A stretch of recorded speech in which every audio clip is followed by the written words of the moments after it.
जय हिंद साथियों, बहुत बहुत स्वागत है आप सभी लोगों का राजश्री क्लासेस पर। मैं प्रिया आज आपके साथ एक बार फिर यहाँ पर मैं सीटेट का आज एक बहुत ही इंपॉर्टेंट टॉपिक लेकर आज आपके साथ डिस्कशन करने वाली हूँ, जो कि कहीं ना कहीं आपके जो इधर उधर के थोड़े बहुत मार्क्स होते हैं वो आपको गेन करने में बहुत ही मदद करता है। इसके साथ ही अगर आप नहीं पढ़े हैं, लास्ट मिनट पे आप रिवाइज़ करते हैं, उस टाइम पे भी ये वीडियोस इस प्रकार के जो टैग वर्ड्स वाले हैं वो कहीं ना कहीं आपकी बहुत हेल्प करते हैं। तो चलिए वीडियो को स्टार्ट करते हैं। बट उसके पहले अगर आप पहली बार राजर्षि क्लासेस पर विजिट कर रहे हैं तो जल्दी से वीडियो के नीचे रेड कलर का सब्सक्राइब लिखा होगा, चैनल को सब्सक्राइब ज़रूर कर लें।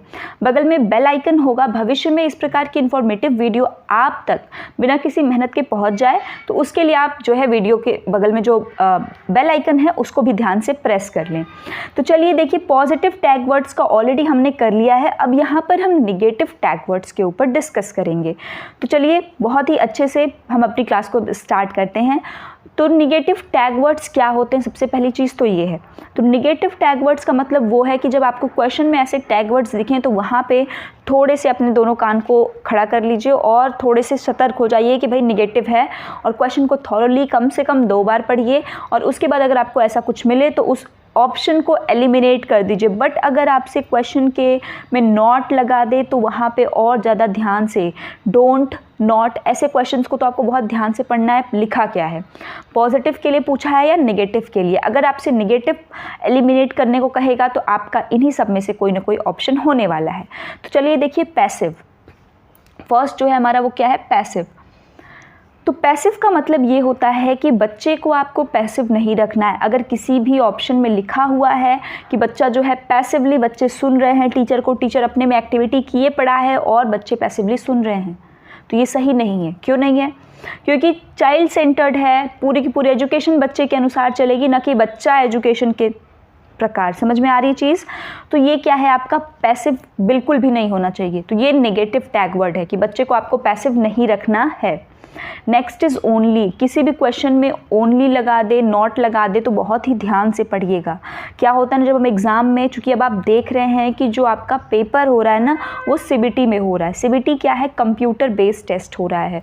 तो वहाँ इतने सारे क्वेश्चंस को पढ़ते पढ़ते जो हमारा माइंड है ना, क्वेश्चन में नॉट ये हमें दिखता ही नहीं है, ओनली दिखता ही नहीं है। वो तो जब पेपर दे के आते हैं, दूसरा वाला बताता है, तब याद आता है कि अरे यार उसमें नॉट लिखा था, मुझे तो दिखा ही नहीं।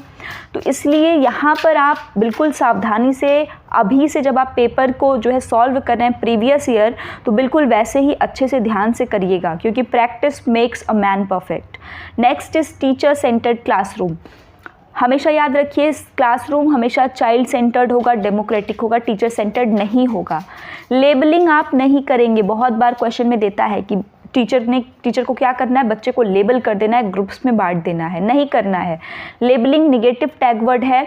इसके अलावा ग्रुप्स में, वो भी ग्रुप्स में होमोजीनियस ग्रुप नहीं। होमोजीनियस ग्रुप का क्या मतलब है? तो होमोजीनियस ग्रुप से मतलब होता है कि अगर कोई बहुत तेज बच्चा है तो आपने तेज बच्चों की एक ग्रुप बना दी, कोई गधे हैं तो गधों की एक ग्रुप बना दी, या कोई बच्चा जो है प्रॉब्लम में है तो सबकी एक ग्रुप बना दिया। तो ये आपको नहीं करना है। अगर आप ग्रुपिंग करते भी हैं तो आपको हेट्रोजीनियस ग्रुपिंग करनी है। दैट मीन्स उसमें सभी प्रकार के बच्चे हों, ताकि सभी एक दूसरे से कुछ सीखें, किसी को कोई बताएं। क्लियर? नेक्स्ट इसके बाद आपका आता है कि प्राइमरी के लिए, कि अगर आप छोटे बच्चों का, जैसे जो आप फर्स्ट पेपर देते हैं उसमें मैक्सिमम क्वेश्चन में आपको फॉर प्राइमरी लगा कर देगा। ठीक। पेडागोजी अगर आप देखते हैं तो उसमें भी ये टैग वर्ड्स आपको उतने ही इम्पॉर्टेंट आपके लिए रोल प्ले करते हैं। बहुत ही ध्यान से वीडियो को लास्ट तक आप देखिए और समझिए। प्राइमरी के लिए अगर हम बात करते हैं तो टेक्निकल वर्ड्स का यूज़ आपको नहीं करना है। हमेशा ध्यान रखिएगा कि प्राइमरी में बच्चों को उनकी लैंग्वेज में समझाना है, आपको लोकल लैंग्वेज में जो उनके रियल लाइफ से कनेक्ट हो सके। टेक्निकल वर्ड्स का यूज़ नहीं करना है, आपको लेक्चर मेथड का यूज़ नहीं करना है। भाई प्राइमरी के क्लास में आप लेक्चर कैसे देंगे, बच्चे को समझ में भी तो आना चाहिए। तो लेक्चर नहीं करना, टेक्निकल वर्ड्स का यूज़ नहीं करना, डेफिनेशंस नहीं लिखवानी है, किसी भी चीज़ की डेफिनेशन बिल्कुल भी नहीं। डेफिनेशन ना जाए तो भी ये निगेटिव टैग वर्ड, ये सब काम नहीं करना। एल्गोरिदम जो कलन विधि होती है उसका प्रयोग नहीं करना। ठीक। Not for vocation. ठीक है, बच्चे को हम पढ़ा रहे हैं, मैथ सिखा रहे हैं ताकि वो बड़ा होकर व्यवसाय कर सके। ये किस एजुकेशन के उद्देश्य होते हैं? आप खुद से सोचिए कि आप इसलिए पढ़ रहे हैं क्योंकि आपको नौकरी मिले। हाँ, मैक्सिमम हम लोग पढ़ते इसीलिए हैं कि हम बड़े होकर के अपने पैरों पर खड़े होकर के पैसा कमा सकें, वोकेशन। बट क्या ये सिर्फ और सिर्फ एजुकेशन का यही मतलब होता है, यही ऑब्जेक्टिव होता है? तो नहीं। तो इसलिए बच्चे को आप नहीं सिखाएंगे कि वो बड़ा होकर के जो है व्यवसाय कर ले। ठीक। समेटिव असेसमेंट अच्छा नहीं माना जाता है क्योंकि ये at the end of the year करते हैं, तो बीच में साल भर बच्चे ने क्या किया उसका कौन लेगा? ठीक। तो ये इसलिए समेटिव असेसमेंट एज गुड नहीं माना जाता है जितना कि हम फॉर्मेटिव असेसमेंट को बल देते हैं। तो समेटिव भी आता है तो वो भी उतनी अच्छी चीज़ नहीं होती है। रोट मेमोराइजेशन, बच्चे को रटवाना नहीं है, बच्चे को समझाना है, उसके कॉन्सेप्ट को बिल्ड करना है। तो rote memorisation is also a negative word. ठीक, निगेटिव टैग वर्ड तो कोई निगेटिव नहीं होता। एज अ टीचर आपको क्या करना चाहिए और क्या नहीं करना चाहिए? तो as a teacher you should ignore cultural diversity, right? नहीं। आप कैसे किसी बच्चे की कल्चरल डाइवर्सिटी को इग्नोर कर सकते हैं? कोई बच्चा किस जगह से आता है, वहाँ की दूसरी, मान लीजिए कि अगर कोई बच्चा जो है उड़ीसा से आता है तो उसकी कल्चरल थिंकिंग, उसके वेशभूषा सब कुछ अलग है। और कोई बच्चा अगर आपका जो है कश्मीर से आता है तो उसकी अलग होगी, कोई उत्तर प्रदेश से आता है तो उसकी अलग होगी, कोई दिल्ली से आता है तो उसका अलग है। तो आप कल्चरल बेसिस पे बच्चे को क्या करेंगे, आप वहाँ पे जज नहीं करेंगे, न तो उनकी कल्चरल डाइवर्सिटी का मजाक उड़ाएंगे, आप उसको रिस्पेक्ट करेंगे।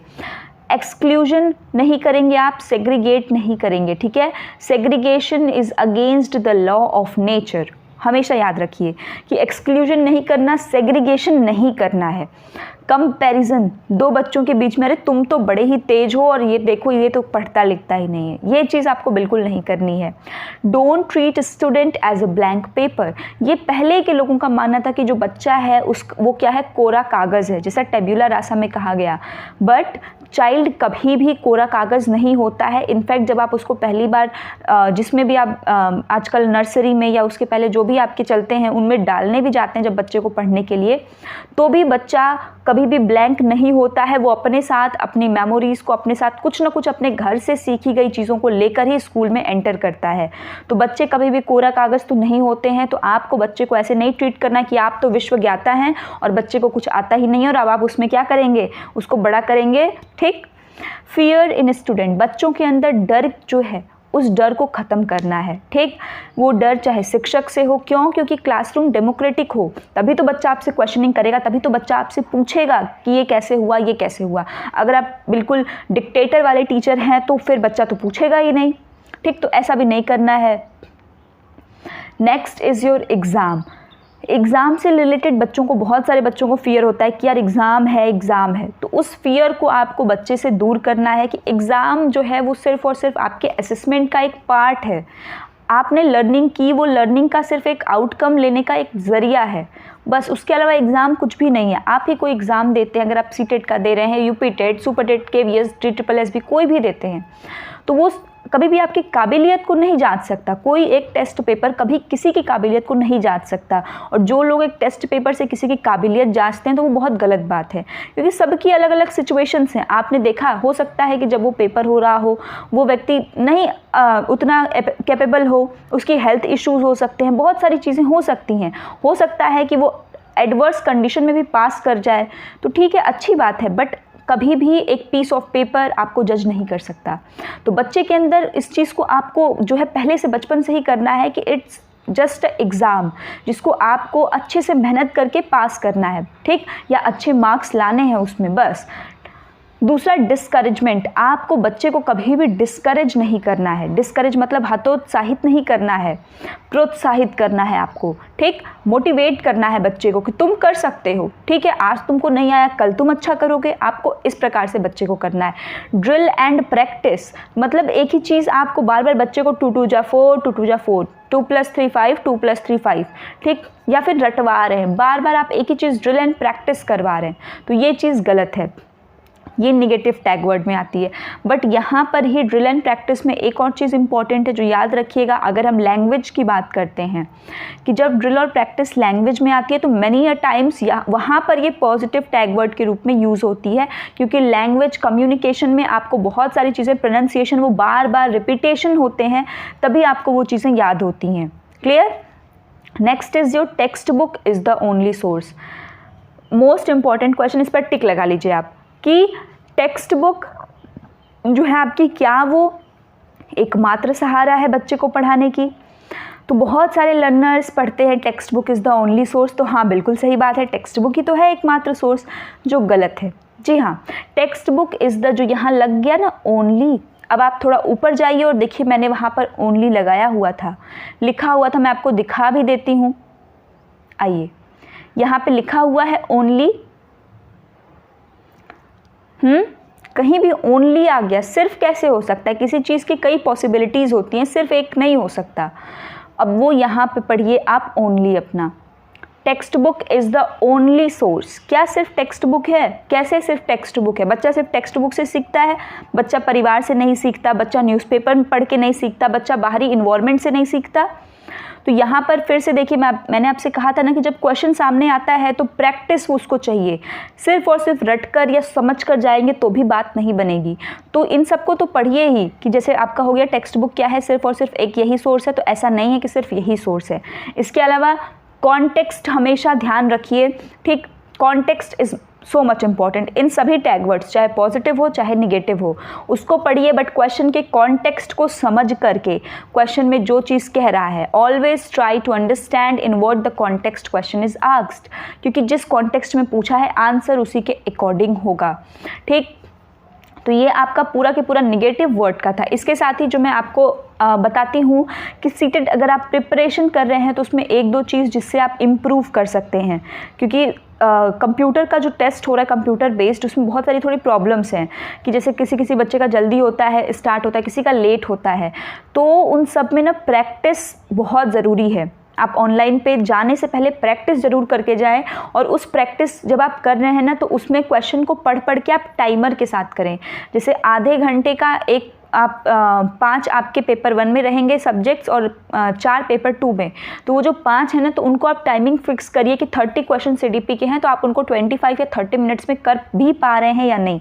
तो अगर आप टाइमर के साथ करेंगे ना ईच सेक्शन, तो ये चीज़ आपको बाद में जब आप एग्जामिनेशन में जाएंगे तो वहाँ आपको फ़ायदा करेगी। मैं आपको अभी ये चीज़ इसलिए बता रही हूँ क्योंकि ड्यूरिंग जब आप प्रिपरेशन कर रहे हैं तभी आपको काम करेगी। अगर आप ऑनलाइन नहीं दे पाते हैं, बुक लिए है आपने, टेस्ट पेपर उससे सॉल्व कर रहे हैं किसी किताब से, तो उसमें भी आप टाइमर लगा करके तब क्वेश्चन पढ़ के उसको टिक करिए, और उसके बाद टाइमर बंद करके देखिए आपने कितने देर में कितने क्वेश्चन सही किए, और गलती कर रहे हैं तो कहाँ कर रहे हैं उस चीज़ को फाइंड आउट करिए, तभी आप जो है सीटेट जैसे पेपर में अच्छा कर पाएंगे।